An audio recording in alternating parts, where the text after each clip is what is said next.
Vamos a desarrollar otro tema que es sumamente importante en este momento, que creo que es menester aclararlo. Se encuentra con nosotros la ministra Patricia García, con quien podríamos hablar de muchísimas cosas, pero vamos a concentrar nuestra conversación, gracias ministra por estar con nosotros esta mañana, en el tema del INEN. Los decretos legislativos emitidos por el Ejecutivo han, por supuesto, generado distintos tipos de reacción. Entonces, los que tienen que ver con el sector salud, primero, han despertado críticas de ciertos sectores de decir el Ejecutivo no podía porque las facultades no les daba el tema de salud. El premier Zavala ya nos explicó también en estos estudios que el tema de los servicios que el Estado brinda, el mejoramiento de los servicios, en este caso, haría factible que se pudiera legislar, sobre todo en el decreto que más controversia ha creado, que es que el INEN, el Instituto de Neoplásicas, pase bajo el control, digamos, la égida, la fiscalización, el paraguas, vamos a decirlo así, del MINSA, que ya no sea un organismo público descentralizado como era desde el 2006. Esto ha generado toda una serie de opiniones a favor y en contra. Llama la atención, sí, que los propios oncólogos del país que trabajan en el sector público se hayan mostrado a favor. Otras organizaciones civiles, por ejemplo, como Foro Salud, se han mostrado en contra, y así.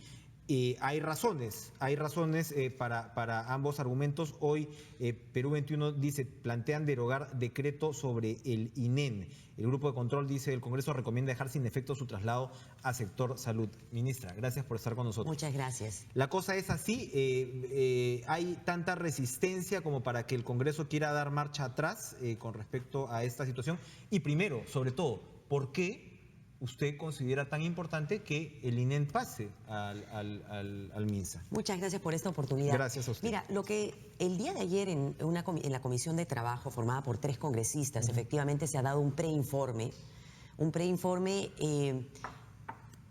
que promoviendo que se derogue este decreto. Pero esto es un preinforme. Todavía creo que hay mucho por discutir. Tendría que pasar a la Comisión de Constitución y luego, si ahí pasara algo, después tendría que pasar al Pleno, y estamos hablando de abril, de marzo, abril, etcétera. Ahora, incluso esto ha sido por una votación entre 3 personas, 2 a favor de que se derogue y 1 en contra. Ahora, ¿por qué razón es que hemos planteado este tema de que el Instituto Nacional de Enfermedades Neoplásicas, en lugar de ser un organismo público ejecutor, o sea, separado y casi independiente del ministerio, pero dentro del sector salud, pase a ser un órgano desconcentrado? Como son todos los otros institutos nacionales que tenemos en el país. Este era el único, de 8 creo. De 7. Este era el único que tenía una condición especial que se la dieron en el año 2006, que significa que era totalmente independiente, no rendía cuentas, y lo que nosotros planteamos es la necesidad de que, como los otros institutos que tienen las mismas funciones, cada uno en su área, ¿no? Hay unos que es para enfermedades neurológicas, para los ojos, el INO, el Instituto del Niño, etcétera, que tienen funciones de formar recursos humanos, hacer investigación, atender pacientes y apoyar también las acciones a nivel nacional. Entonces, nosotros planteamos que vuelva a ser un organismo después de 10 años descentralizado, porque hemos estado viendo una serie de cuestiones y por nuestro real convicción de que necesitamos optimizar los servicios y hacer que esto funcione. Fíjate que hay un informe que hizo la Comisión de Transferencia Gubernamental, en la que ya te presenta una serie de datos que son bien importantes, ¿no? Una de las primeras cosas es que, a pesar de haber tenido una administración y un presupuesto totalmente independiente, esa independencia no le ha permitido ser eficiente. No se ha podido descentralizar los servicios de cáncer. ¿Qué significa esto? Es decir, no llega a las regiones. No llega a las regiones. Más aún, te puedes imaginar que en todo el país solamente tenemos 2 lugares donde se puede hacer radioterapia. Uno en Lima, que es el INEN, y el segundo en el Hospital Goyeneche en Arequipa. Pero eso no se lo dio el Estado. Esto es por gestión propia, porque consiguieron una donación. Y la radioterapia, por ejemplo, en el caso de cáncer, es un tratamiento que es básico, importante para curar. Es que aquí hay que aclarar para que el televidente entienda. El INEN no solamente se limitaba a atender a la gente acá en Neoplásicas, en la avenida Angamos. El INEN en realidad más o menos lo que te decía era dictar las políticas sobre lucha contra el cáncer en todo el país. Entonces, por eso la responsabilidad, por ejemplo, en los déficits de descentralización. Porque estaba como parte de sus funciones convirtiéndose en un organismo público ejecutor. Más aún, Es un poco peculiar porque en esa ley que lo convierte en un organismo separado, se crean una serie de duplicaciones con las funciones del ministerio, que al final comienza a cumplirlas solamente el INEM y no las cumple bien. Uno. Dos, cuestiones de calidad de atención. Fíjate, y es clarísimo, si tú vas, y los invito a que vayan con las cámaras, ¿ok? Es las colas desde las 3 de la mañana, no se dan las atenciones que se deben dar, las citas para radioterapia en 120 días. Especialmente penoso en un tema como cáncer, En un además, tema ¿no? como cáncer. Y a pesar, los médicos son de primera, son especialistas, pero en lugar de atender la parte especializada, comenzaron a centralizar todo, cuando lo que debieron haber hecho es descentralizar, y no han cumplido lo que deberían cumplir. Tenían, me dicen, el 65% de trabajadores administrativos. Además, pero además ha crecido el número de trabajadores, de 2.000 a más de 3.000, que es más de lo que tiene el mismo ministerio. Pero esos trabajadores, claro, uno diría, bien si esos trabajadores administrativos hubieran servido para descentralizar y para poder, pero entonces el resultado no ha sido ese. No, y también tenemos algunos indicadores que, para que los entienda la gente, formas de ver la calidad de un hospital, de un servicio, por ejemplo, es ver cuáles son las tasas de infecciones dentro del hospital o cuál es la mortalidad por cirugía. Y las tasas de infecciones y la tasa de mortalidad han ido creciendo en estos últimos años. O sea que la situación se ha ido poniendo peor. No porque los médicos sean malos, sino porque las condiciones de trabajo no se han dado bien.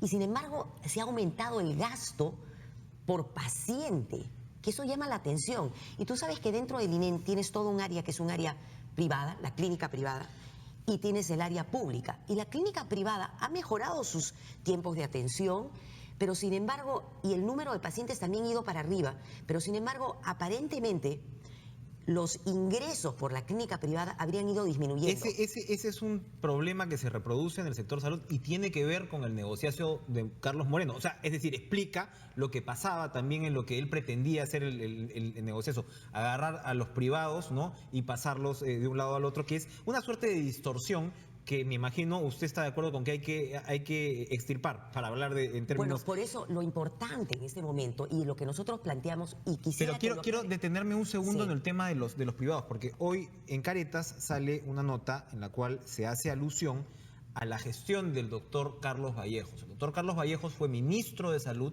Durante su gestión es que pasa a ser este organismo público independiente, el INEM. Él vuelve luego al INEM, él venía del INEM, es ministro de Salud, regresa. Y se cuestiona, hay especialistas que cuestionan que más o menos él se beneficia para su negocio privado desde su posición en el INEM. Negocio privado que luego, bueno, crece, florece, ¿no? De manera muy importante. De esos problemas estamos hablando cuando hablamos de cómo ha crecido la clínica privada en detrimento de repente del servicio público. Creo que es importante que usted aclare eso para que sepamos en realidad cuáles son las razones, usted ya nos está anunciando algunas, pero cuáles son las razones de fondo por las cuales esto Mira, se da, este traslado. Yo me voy a referir fundamentalmente a los datos. En el año 2006, efectivamente, el INEM se vuelve un organismo completamente independiente. Ahora, todos esos aspectos que tienen que ver con los temas de cómo se ha usado el presupuesto, qué gastos se han hecho, etcétera, en este momento la Contraloría va a tener que entrar como parte de esta nueva gestión y de este nueva estructura que queremos plantear. Porque lo más importante y lo que queremos es que se optimicen los servicios. Ahora, se tendrá que ver, porque efectivamente yo te decía, ha crecido el gasto por paciente, pero no tenemos los datos para poder saber cuánto se ha gastado por cada uno de los pacientes o qué es lo que ha pasado. ¿Pero qué cosa puede estar pasando? Que entra el paciente y le dice, ¿lo van a atender mejor en la clínica privada? ¿De eso estamos hablando? Bueno, por ejemplo, vamos a tener que evaluarlo. Justamente durante todos estos años, el Ministerio de Salud no ha podido fiscalizar lo que se hace dentro del instituto. Y lo que queremos hacer, queremos fiscalizar, ordenar y mejorar los servicios.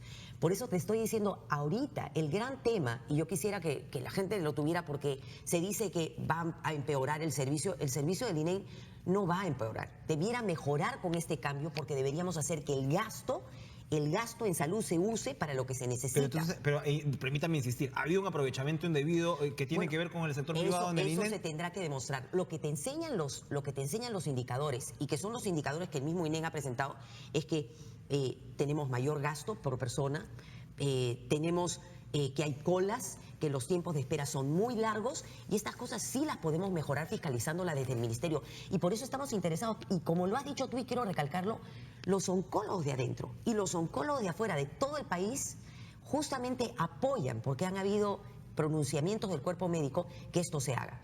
El temor que se ha estado sembrando en la población es que pasar el INEM a el Ministerio de Salud, que no es pasarlo, sino es que podamos fiscalizar, que eso podría empeorar la atención del paciente. Y eso no es cierto. Hay unos argumentos que yo quería repasar ahí. Hay quienes dicen, el MINSA lo que va a hacer es, el MINSA está asumiendo un montón de labores, por ejemplo, con hospitales, y ahora lo que va a asumir es una sobrecarga con un organismo tan especializado como el INEM. Luego, el Plan Esperanza. ¿Qué va a pasar con el Plan Esperanza? El INEM tiene su presupuesto propio, que me parece que es de 300 millones de soles. 371. Y el Plan Esperanza creo que tiene 900 millones. ¿Cómo funciona el Plan Esperanza, que tiene que ver con el cáncer, y cómo funciona con el INEM? ¿Qué va a pasar ahí? Y el tercer argumento que me parece importante que usted aclare es el tema de la famosa Torre Esperanza. La torre iba a ser, se supone, una obra pues donde, ahí mismo, donde, ¿no? Que hay retrasos en su construcción, entonces se dice ahora que el INEM como tal deja de existir, entonces los pagos a la constructora ya no se van a dar, que la Torre Esperanza se hundió, la Torre Esperanza, ya no hay esperanza por ese lado. A ver, coméntenos un poco sobre estos argumentos. Romper estos mitos, ¿ok? Primero vamos a hablar de atrás para adelante, la Torre Esperanza. Esta iba a ser una construcción que iba a permitir mejorar las capacidades para la atención de los pacientes ambulatorios, ¿ok? Se firmó un contrato en el año 2015, el INEM firmó el contrato en el año 2015, y nosotros hemos estado en este año directamente con la directora del INEM viendo qué es lo que pasa. ¿Por qué no avanza? Porque inclusive ellos tenían reservados 60 millones para este año que no los gastaban.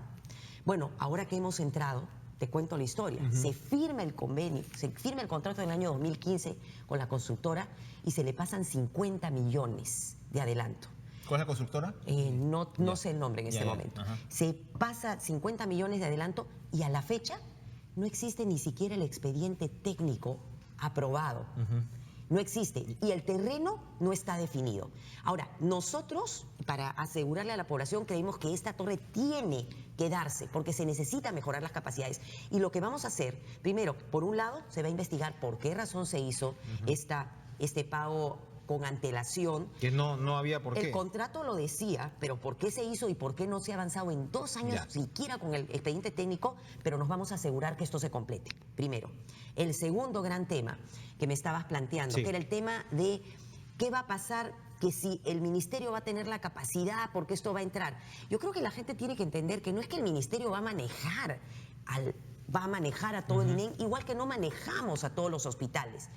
El INEM mantiene su presupuesto y el manejo de su presupuesto. Lo que hace el ministerio es fiscaliza el presupuesto, y la segunda cosa que hace este cambio es que permite que toda esta burocracia inmensa se pueda simplificar y tengamos un INEM que debiera funcionar de manera como tiene que hacerlo, respondiendo al tema de cáncer. Y la tercera cosa en ese caso es que podemos asegurarnos que se alinean las políticas, y la política es justamente que tenemos que descentralizar la atención para que un paciente de Cusco, de Puno, pueda tener los servicios donde los necesita y no tenga que venir allí. Y me falta el tercer mito que me hablaste. ¿Qué pasa con el Plan Esperanza?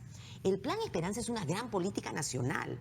Si bien es cierto, se ha hecho mucha publicidad como que el Plan Esperanza es el INEM, no es cierto. Miren, el INEM tenemos entre 22, 24 oncólogos, excelentes oncólogos, pero en el resto del país tenemos alrededor de 50. Tenemos servicios oncológicos. El Plan Esperanza es sobre todo prevención. No solamente prevención, es prevención y atención. Y ese presupuesto que tenemos, la gran mayoría de las atenciones de Plan Esperanza se financian a través del Seguro Integral de Salud y a través del FISAL. Y el presupuesto de Plan Esperanza completo lo maneja el Ministerio de Salud.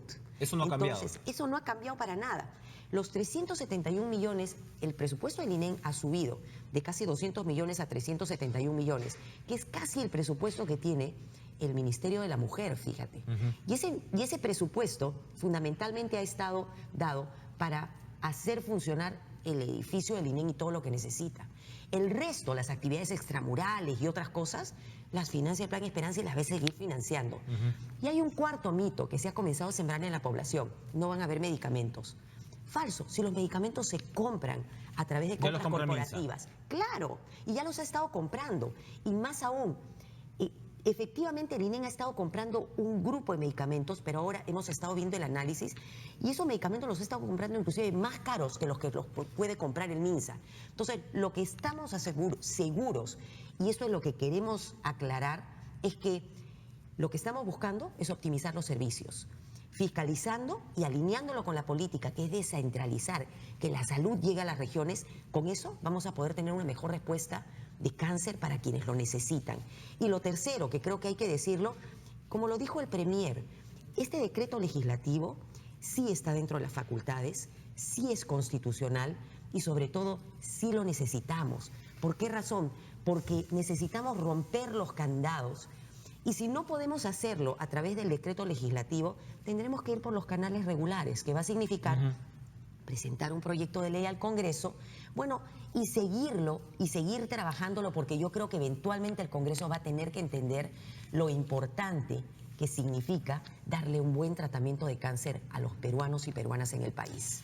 Para terminar, Guido Lombardi, Peruanos por el Cambio, pues está diciendo que existen sectores que buscan la censura de la ministra de Salud. ¿Usted ha sentido ese ambiente en el Congreso? Yo no creo que ese sea el tema. O sea, yo creo que lo que tenemos puede ser que estén mal informados, que no conozcan realmente de qué se trata este gran tema.